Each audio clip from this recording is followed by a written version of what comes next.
فطرت ہمیں یہ کہتی ہے کہ ہم اللہ تعالی نے جو ہماری بنیاد بنائی ہے ہم اس پر قائم رہیں، اور وہ بنیاد کیا ہے؟ وہ سچ ہے، وہ مومن ہونا ہے، وہ فطرت پہ ہونا ہے۔ آپ کسی سے پوچھیں کس نے پیدا کیا ہے، ہر کوئی یہی کہے گا اللہ نے بنایا ہے۔ تو پھر وہ اللہ کو مانتا کیوں نہیں ہے؟ اللہ کے لیے غلط باتیں کیوں کرتا ہے؟ اس کے شریک کیوں بناتا ہے؟ اس کی عبادت میں کسی اور کو شریک کیوں کرتا ہے؟ فطرت جس پر اللہ نے انسانوں کو پیدا کیا، اس کے معنی بنیاد کے لیں گے آپ۔ ہمارے اندر یہ صلاحیت رکھی ہے کہ ہم حق کو قبول کریں، اس پر پوری طرح سے مضبوط اور قائم رہیں، ان کو جو اچھی باتیں سچی ہیں ان کو تھامے رہیں۔ لیکن دنیا کی چمک دمک، رنگینیاں، لوگوں کے طرح طرح کے پروپیگنڈے، ہم ان کی طرف دھیان دے دیتے ہیں، حقیقت سے دور ہو جاتے ہیں۔ دین حنیف سیدھے دین کو، سیدھی راہ والے کو کہتے ہیں۔ میں نے اس حوالے سے آپ کو بتایا تھا کہ اللہ تعالی ہمارا خالق ہے، مالک ہے، معبود ہے، اس کے سوا کوئی عبادت کے لائق نہیں۔ جب ہم اتنی بات مانتے ہیں تو پھر ہمیں اسی پر قائم رہنا ہے۔ اصل کا اعتبار ہوتا ہے انسان کا عقیدہ درست ہو اور وہ اس پر پکا ہو، وہی اس کی بنیاد ہے۔ میرے دوستوں اور بزرگوں، والدین، ماحول، کوئی اور آپ کو یہودی بنا دے، عیسائی بنا دے، مجوسی بنا دے، بت پرست بنا دے، تو ہم یہ دیکھیں کہ عقل کا ہم نے استعمال کیا یا نہیں، کیا اس عقل سے ہم نے سچائی کو تلاش کیا؟ ہمارے سامنے حقائق ہیں، اپنے ہاتھوں سے بت تراش کر ان کو خدا ماننے والے یا خدا کا شریک ٹھہرانے والے۔ انسان غور کرے بات سمجھ آ جاتی ہے، مگر لوگ دھیان نہیں دیتے۔ ماں باپ، کیونکہ فرمایا گیا اس کے ماں باپ اس کو یہودی یا عیسائی یا مجوسی بناتے ہیں۔ کہتے ہیں ہر انسان کی زندگی میں 3 مذاہب ہوتے ہیں، ماں باپ اور ارد گرد کے لوگ۔ بادشاہ جو آپ کے ملک کا، شہر کا والی ہو،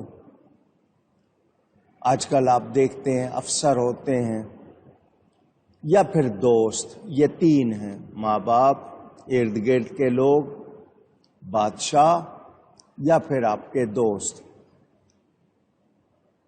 اگر بادشاہ کا دین صحیح ہوگا، اس کے جتنے عمال ہیں جن کو آپ اسٹاف یا آفیسر کہتے ہیں اسی طرح کے ہوں گے، عادل ہوگا تو وہ بھی، اور اگر بادشاہ ظالم ہوگا تو افسران بھی ظالم، اگر وہ نیک ہوگا تو لوگ نیکی کی طرف ہی ہوں گے، اسی طرح وہ مسلمان ہوگا تو لوگ اس کے ارد گرد والے بھی۔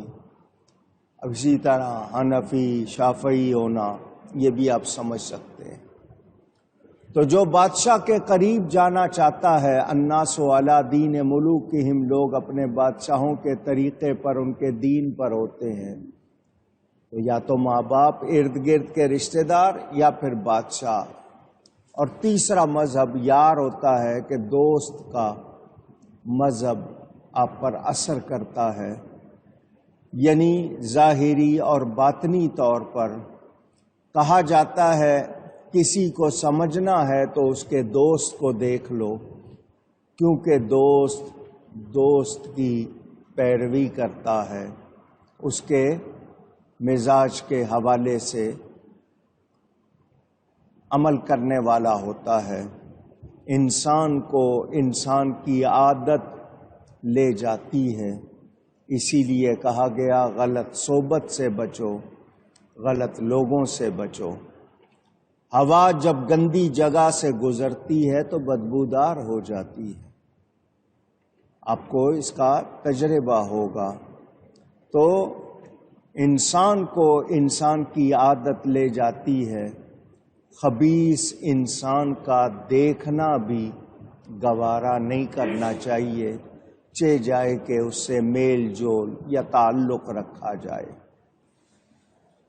میں آپ کو سنا چکا، حضرت شیخ سعدی رحمۃ اللہ علیہ نے اس بات کو لکھا تھا کہ میں حمام میں گیا تو میں نے وہاں کی مٹی میں خوشبو دیکھی، تو میں نے اس سے پوچھا کہ تو مشک ہے یا عبیر ہے؟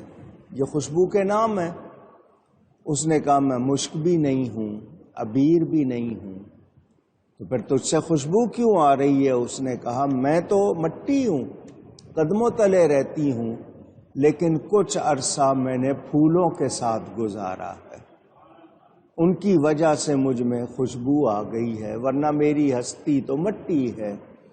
تو یہی بتایا جا رہا ہے، صحبت، تعلق، پہچان، آپ کس کے ملنے والے ہیں، کس کے مرید ہیں، کس سے تعلق ہے، کس کے دوست ہیں۔ آپ اپنے دوستوں سے پہچانے جاتے ہیں، تو اگر وہ خبیث ہوگا، پلید ہوگا، خراب ہوگا، بدعقیدہ ہوگا، تو لوگ آپ کے بارے میں بھی ویسا ہی گمان کریں گے۔ ہماری عادت ہے ہم ہر کسی کو ایک بار ملے تو دوست کہہ دیتے ہیں، حالانکہ اردو شاعری میں بھی ہے، دوست ہوتا نہیں ہر ہاتھ ملانے والا۔ دوست کب جا کے دوست ہوتا ہے؟ اس کے ساتھ یا تو آپ نے سفر کیا ہو یا کوئی لین دین ہوا ہو، کہتے ہیں نا واسطہ پڑے جانے یا راستہ پڑے جانے، کچھ مدت گزاری ہو، لیکن ہم ایک بار ملنے پہ بھی دوست کہہ دیتے ہیں جاننے والے کو۔ تو یاد رہے، جس کے ساتھ آپ کا اٹھنا بیٹھنا، ملنا جلنا، لین دین، معاملات ہوتے ہیں، پھر آپ جا کر ان کا حوالہ دیتے ہیں، تو اپنے ارد گرد بھی دیکھنا ہے اور یہ خیال رکھنا ہے کہ میری پہچان میرے گھر والوں سے ہے، میرے بادشاہ کے حوالے سے ہے، میرے دوستوں کے حوالے سے ہے۔ تو ہم سچ کو اپنائیں، سچ بولنے والے بنیں، ہمارے اندر سچائی ہونی چاہیے اور ہم سچ کو ہی پسند کریں۔ آپ نے یہ بھی دیکھا ہوگا، ہر کوئی ایک مقصد سے باغ میں نہیں جاتا، کوئی صرف گھومنے جاتا ہے، کوئی خوش رنگ پھول دیکھنے جاتا ہے، ہر ایک کی اپنی اپنی سوچ ہوتی ہے۔ تو اے انسان، تو بھی دیکھ، تو دنیا میں کیا دیکھ رہا ہے، کیا سوچ رہا ہے، کیا کر رہا ہے، تیرا رجحان، تیرا میلان کس طرف ہے۔ کہتے ہیں نا انسان اپنی تنہائی دیکھے، آپ تنہائی میں کیسے ہیں، اس سے آپ کو پتہ چل جائے گا کہ آپ کا مزاج کیا ہے۔ آج کل لوگ کہتے ہیں کسی کو جاننا ہو تو اس کا موبائل دیکھ لو، اسی سے اس کا پتہ چل جائے گا، کیونکہ آپ نہیں چاہتے کوئی دوسرا دیکھے۔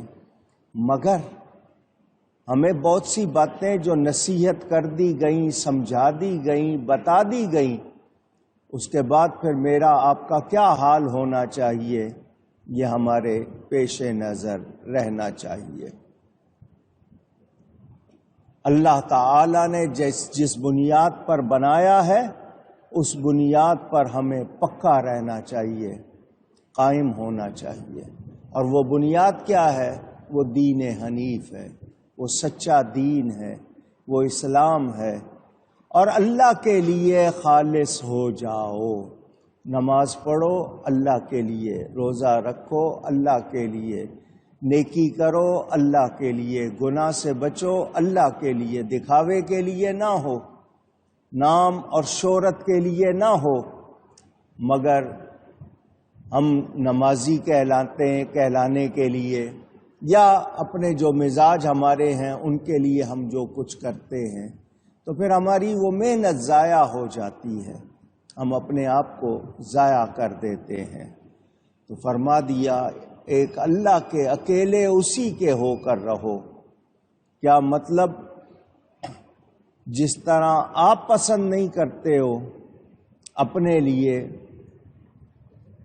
کہ آپ کے مال میں یا آپ کے سامان میں آپ کسی اور کو شریک نہیں کرنا چاہتے، تو اللہ تعالیٰ کے لیے خالص ہو جاؤ، اس کی عبادت میں کسی اور کو اس کا شریک نہ بناؤ، اور سچے اور سیدھے دین والے ہو جاؤ۔